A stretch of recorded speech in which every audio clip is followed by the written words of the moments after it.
Ashamaa harka fuunee akkam jirtu kabajamtoota hordoftoota madda walaabuu tub nageenyi kiyya kan jaalalaa kan gammachuu bakka jirtanitti simbira haa ga'u.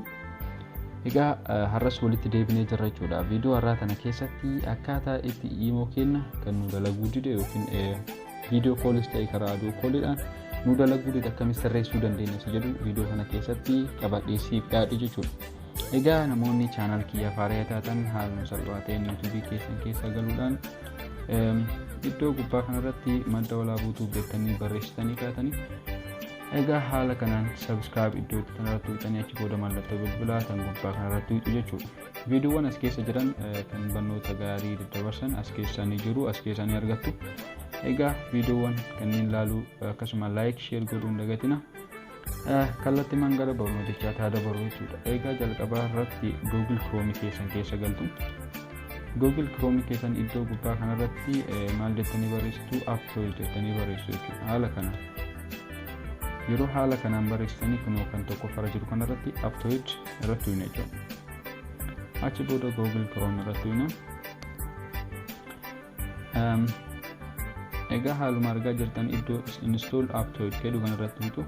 Anama already appicha waan download godhee jiru isin asuma gattuquudhaan appicha download gootu jechuudha. So mee download ma godhee isin agarsiisu. Iddoo install aptoid jedhu kanarratti huna. Achi boodaas Google Chrome irratti nu gaafata. Kunoo haala kanaan nu godhe download jedhu kanarratti huna. Achi booda appichi nu gabbaa jechuudha. Egaa appicha gabbuus ni kaane kunoo haala kanaan appicha asin nu bahe kana isarratti huna jechuudha yeroo tokkoof. Egaa appichi haala kanaan nu bahe jechuudha akka Google Play Store itti kan bahudha. Iddoo kana iddoo search kanarratti hin tuqina. Achi booda IMO jennee barreessina jechuudha.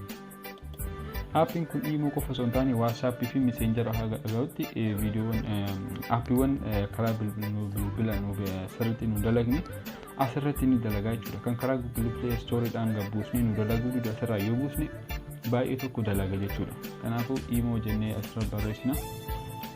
Egaa IMO kan gubbaa kanarratti huna jechuudha. Achi booda iddoo other version jedhu kana kun as argaa jirtan jedhee yaada asirratti huna jechuudha. Achi booda ol harkisna.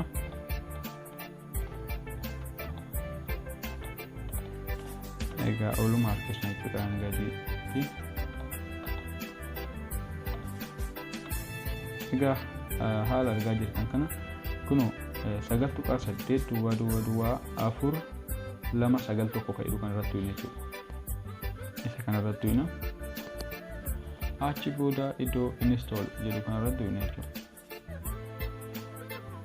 Egaa achi booda setting ka'edhu kana snuufida appicha kana unknown app karaan kun appii karaa Google Play Store waan hin taaneef karaa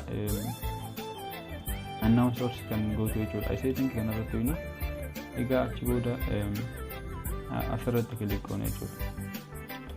Egaa duuba deebi'uun next jennaan immoo gabbuufachuuf install goona. IMOon kun normaalima IMO makaanii jechuudha.